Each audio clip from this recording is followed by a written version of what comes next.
Hey guys, what is up? This is Mr. A. Crizzy here, and in today's movie review, this review is going to be on the new John Wick film in the John Wick franchise itself.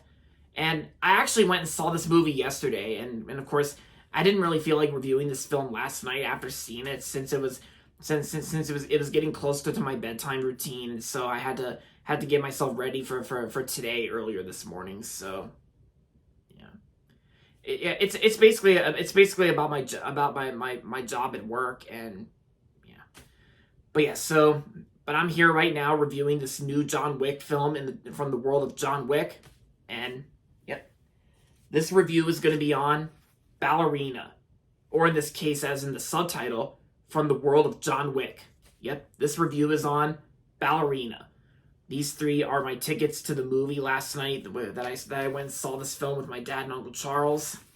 So, in this movie, Ballerina is a spin-off prequel to John Wick, and so this movie takes place during the events of both Chapter 3 and 4. So, yeah.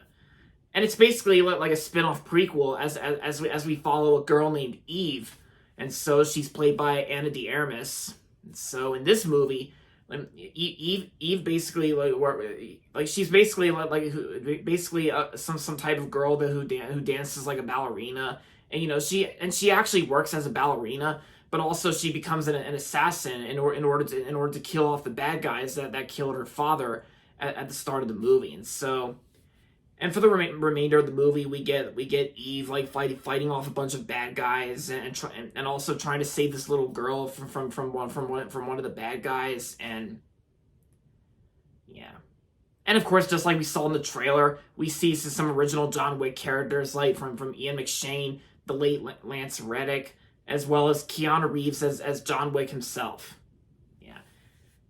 And given the fact that this is a spin-off prequel, and this actually takes place before John Wick died at the end of Chapter 4. I mean, spoiler alert if you haven't seen Chapter 4 yet, but I'm sure everyone on YouTube who subscribed to me, I'm sure they've already seen John Wick Chapter 4 anyway. So you guys know how Chapter 4 ends. So Keanu Reeves is also back in this film as John Wick, as this movie takes place before he died at the end of Chapter 4.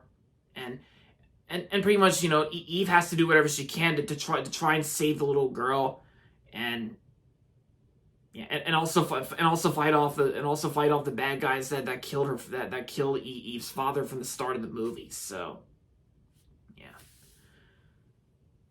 yeah, guys. When I first saw the trailer to this movie, it had me a little interested a little bit, since I do love the John Wick films. I think the John Wick movies are awesome.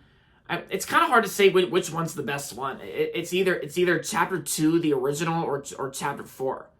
Well, considering the fact that Chapter 4 is one of my all-time favorite films to come out in 2023, I will say Chapter 4 is probably like one of the best ones in the franchise. And so this movie was actually first officially announced back in 2022, around the same time when they were making John Wick Chapter 4. And so, but yeah, so after seeing the movie last night, I gotta say this was actually a great movie.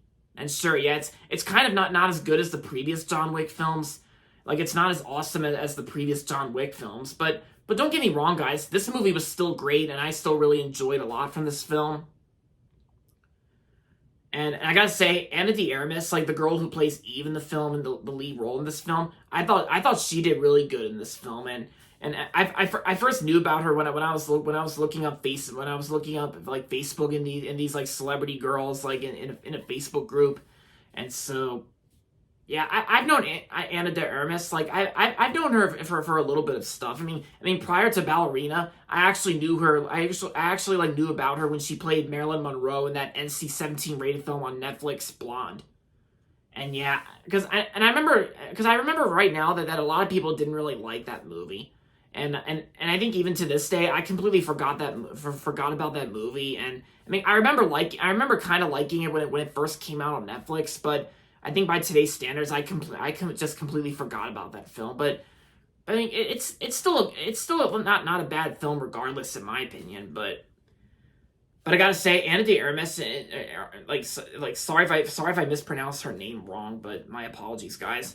But yeah, I thought she did really good in the film, and I think all the other people also did a real great job in the film. Like, the acting is still great as well. Like, the acting's still great. The music score by Tyler Bates is really good, and I actually saw this movie on Tyler Bates' birthday, which is pretty cool. And I gotta say the actors who played the previous John Wick characters, like the original ones that debuted in the past films. Like, I gotta say, Ian McShane was also, he's always cool to see, and Ian McShane in the film, and the late Lance Reddick. Like, this is actually Lance Reddick's final movie he was in, and I think they actually filmed his scenes to this movie. I think before he died in 2023, before John Wick Chapter 4 came out. Lance Reddick, and he was, and fun fact, he was actually born in Baltimore, Maryland, which is my home state. But yeah, may he rest in peace, Lance Reddick. And yeah, and this is his final on-screen film appearance. And Keanu Reeves is always awesome to see in movies, and and even though John Wick, and just like we saw in the trailers, like John Wick is in the film too, but he doesn't really have that much screen time in this film, since this movie is mainly focused on Eve. But of course, but during the middle of the movie, like, Eve and John Wick do share a couple scenes together, and yeah, which I thought was pretty cool to see them together in this film. But keep in mind, guys, Ballerina is actually a spin-off prequel that takes place during and before the events of Chapter 3 and 4. And the reason I say that is because even though it sounds more like a midquel in some ways, this movie actually takes place, like, before John Wick died at the end of Chapter 4, like I just said, because this was before John Wick died at the end of the fourth one, because it's not like he comes back from the dead as a zombie, or Eve, who believes in ghosts, where she sees like a vision of John Wick as a ghost. But no, it's nothing like that. So yeah, and of course, my Uncle Charles really enjoyed this movie, and my dad also liked the film too. And even though some parts did feel a little rushed, like, yeah, one of my nitpicks about the film is that sometimes there are some parts in this film where it can feel a little rushed from my perspective. And sometimes, like, some of the most of the action sequences and fight sequences and gunshots, like, they're entertaining enough, but even though we've seen something like that done better in better films prior to this. But hey, at least it wasn't as mediocre as Love Hurts. Even though I thought Love Hurts, I thought was just an okay movie, but I loved Companion more.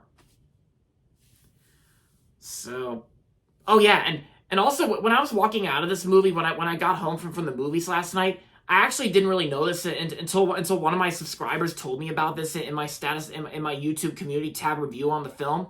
Like, the original song that I think that plays, like, during the closing credits. I mean, I actually walked out right when the closing credits started, since there was no post credits scene or after credits scene. But I actually didn't know this until I got home from the movies last night. Like, the original song that was released for the film is performed by Amy Lee, but also Halsey. Yeah, Halsey actually performs an original song to this movie. Yeah, which I think is very nice to hear, because like I said, I didn't know Halsey sang a song in this film until I got home from the movies last night. Like, I know I already said that, but I think it's nice how Halsey recorded a new song for a movie recently. And I've always been a Halsey fan ever since 2021, like post 2021. I've been into Halsey. And oh yeah, and even the title of this movie, Ballerina, like, from the world of John Wick, Ballerina, somehow the title of this movie reminds me of that Bluey episode Charades, like the Charades episode of Bluey with Muffin. Yeah, of course I got my Muffin Healer shirt on, Muffin Cupcake Healer, one of my Bluey shirts. Like, because I felt like wearing this for today's review, because it kind of reminds me of the Charades episode of Bluey where Muffin wanted to be a ballerina. Like, I don't want a frog card, I want the ballerina card. Muffin, you have to do the one on the card. And then she goes, but I want to do the ballerina. Yeah, most of the time Muffin does act a little bit like Caillou, but of course she doesn't go over the top with, like, just like how Caillou did. But Yeah, Muffin's just one of my all-time favorite characters on Bluey, and I don't really care what anyone says if she calls Muffin a spoiled brat, but whatever. She's just a learning child, and because that's what I learned from one of my Facebook friends.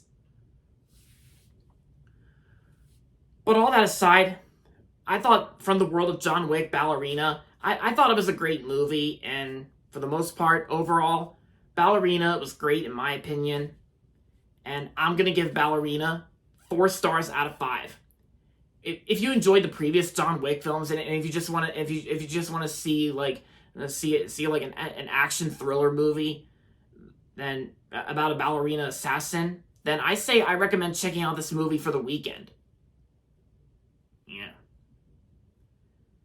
And even though in test screenings for this movie that it got like a mixed response from test screenings, this movie's currently at like 72% on Rotten Tomatoes. At first it said 76 and then 82%, like 85%, but I think now the score the critic score is up to like 72 right now.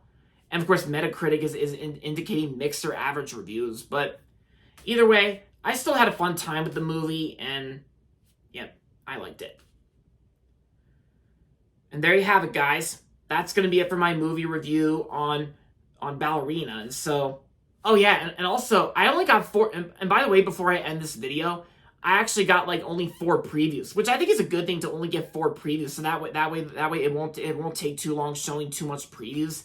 I got 4 trailers before the movie, which were, as far as I remember, I got Jurassic World Rebirth, and I got Formula 1 20 years later, and the last one was Fantastic Four First Steps. Yeah. As for the 28 years later trailer, for some reason I've been getting the old trailer that had the 100th anniversary Columbia Pictures logo, and the start of that first trailer, the 28 years later, actually featured a clip from Teletubbies, like the Teletubbies doing the tiptoe dance, yeah. But either way, I'm still looking forward to seeing 28 years later. I actually watched the first 2 28 Days and Weeks Later films, and yeah, I'm all ready for the third one, 28 years later. And the other 3 movies I will be interested in seeing, as long as I believe, as long as they turn out to be really good, then I'll go see them. But I am most excited to see Formula 1.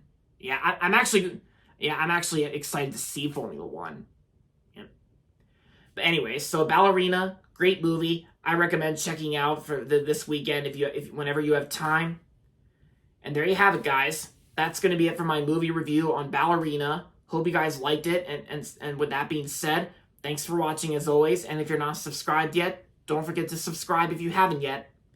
And also make sure to like this video as well. With that being said, until next time, this is Mr. A. Crizzy saying, goodbye, everybody, and that's about it.